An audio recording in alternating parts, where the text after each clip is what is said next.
भगवान गॉड अल्लाह दलाल सेवक माने कहती जे यह ईश्वर दंड, यह हेउची ईश्वर क्रोध और राग। जनबस्ती उपर क्षति घटाए तेबे तुमर यही भगवान गॉड अल्लाह से निष्ठुर अटे, बेदर्दी अटे। जदि आपणक भगवान गॉड अल्लाह आतंकवादी नुहे तेबे कहतु से कहीं एपरी सुनामी आनुछंती। महिला माने विधवा हो जाउछंती, पिला माने अनाथ हो जाउछंती, निरीह झील मानक उपरे सांघातिक बलात्कार गणदुष्कर्म समय से सर्वशक्तिमान एते असहाय एते दुर्बल हो जाए केमिति। केही घृणार बीज बुणुछंती तो केही दारिद्रतारे कांदुछंती। तुमर भगवान गॉड अल्लाह को टिकिए भी फरक पड़ू नाही।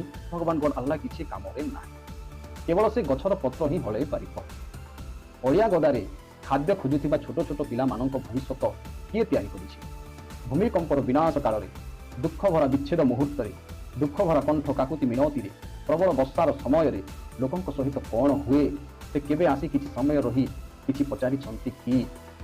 जहार पीढ़ी जीवन सारा दासत्व रे गति करिछंती, जहार संतान माने निजर परिचय भूली जाइछंती, जेओ माने रास्ता कड़े जीवन बिताइबाक बाध्य होइछंती, जेओ माने सारा जीवन दुख शोक रे कांदी बुलुछंती।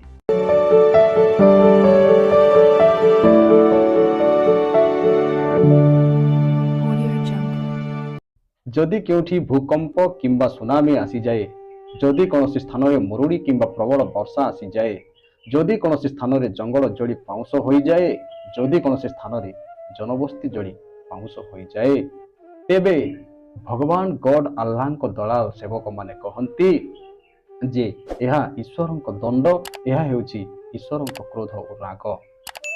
किंतु मु कहूची जदि तुमर भगवान गॉड अल्लाह लोक मानक उपरे कष्ट आणे, जनबस्ती उपरे क्षति घटाए, तेबे तुमर यही भगवान गॉड अल्लाह से निष्ठुर अटे, बेदर्दी अटे।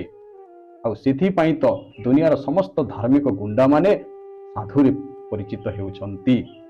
जदि आपणक भगवान गॉड अल्लाह आतंकवादी नुहे तेबे कहंतु से कहीं एपरी सुनामी आनुछंती, जेउथिरे अनेक सहर ध्वंस हो जाउछि, अनेक धन जीवन ध्वंस हो जाउछि, लोक माने विरक्ति हो जाउछंती, महिला माने विधवा हो जाउछंती, पिला माने अनाथ हो जाउछंती, परिस्थिति खराब हो जाए, परिवार छिन्न भिन्न हो नष्ट हो जाए।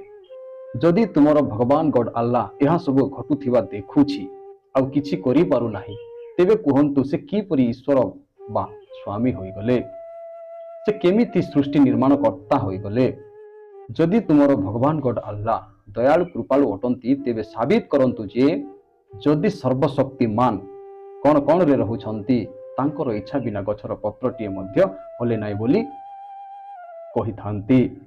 तेबे कहंतु निरीह झील मानक उपरे सांघातिक बलात्कार गणदुष्कर्म समय रे से सर्वशक्तिमान एते असहाय एते दुर्बल हो जाए केमिति जे किछि निर्दय मनीष पशु माने तांको अपेक्षा अधिक शक्तिशाली होई उठंती केमिति? आपण माने कहिबे जे यह ही तांकर मार्ग तरीका, परे कर्म अनुसार दुष्ट को दलन आ संथ को पालन करिबे बोली। एठारे मु कहिबाकु चाहे आपण माने भी आपण भगवान गॉड अल्लाह परि नियतई अटंती।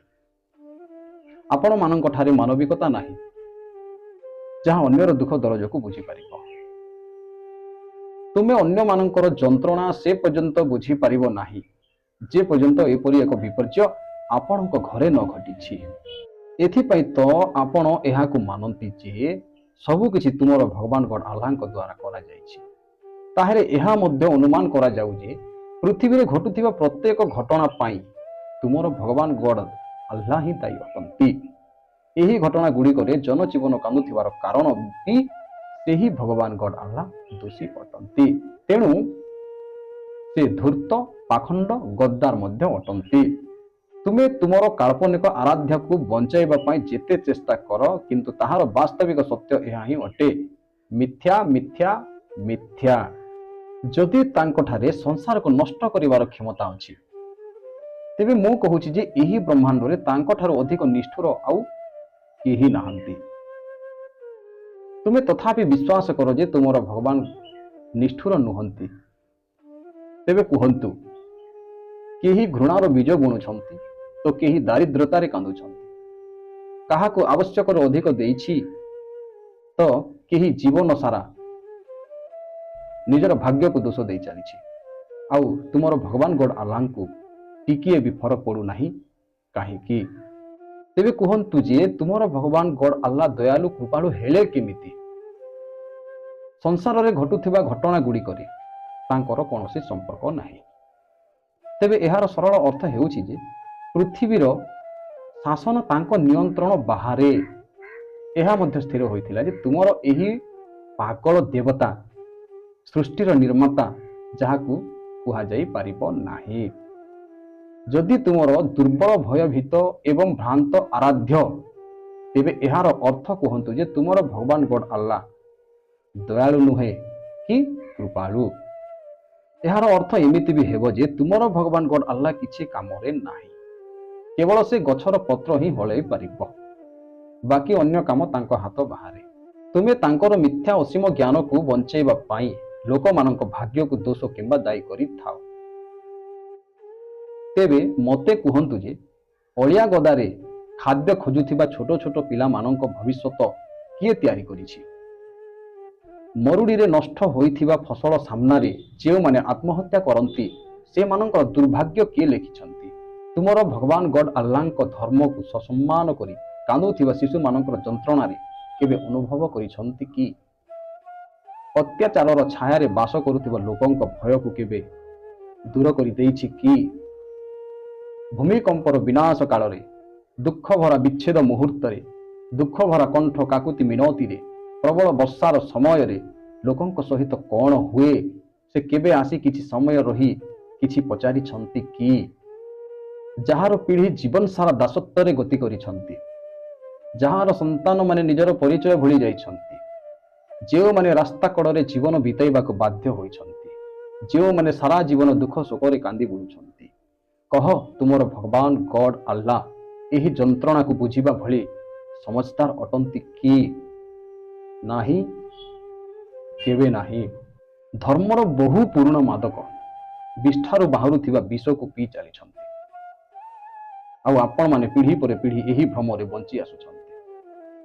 ଭଗବାନ ଗଡ ଆଲ୍ଲାହଙ୍କୁ ବିଶ୍ୱାସ କରି ତୁମେ ଧର୍ମର ପ୍ରତାରଣାର ଶିକାର ହୋଇ ଆସୁଛନ୍ତି। ଯଦି ତୁମେ ମୋର ଏହି କଥାକୁ ବୁଝିବ ତେବେ ତୁମେ ମଣିଷ ହୋଇଯିବ, ଅନ୍ୟଥା ଦୁଇ ଗୋଡ଼ରେ ଚାଲୁଥିବା ପଶୁ ସହିତ ସମାନ। ଭିଡ଼ିଓ ଯଦି ଭଲ ଲାଗଲା ବୋଲେ ଲାଇକ୍ କରୁନ୍, ଚ୍ୟାନେଲকে ଯଦି ସବସ୍କ୍ରାଇବ୍ नहीं करी बोले सब्सक्राइब करूँ, आ गोटे शेयर कर दूँ। आउ केनता लागला जे कमेंट बॉक्स रे लिखंतु। वीडियो को शेष पर्यंत देखि धन्यवाद।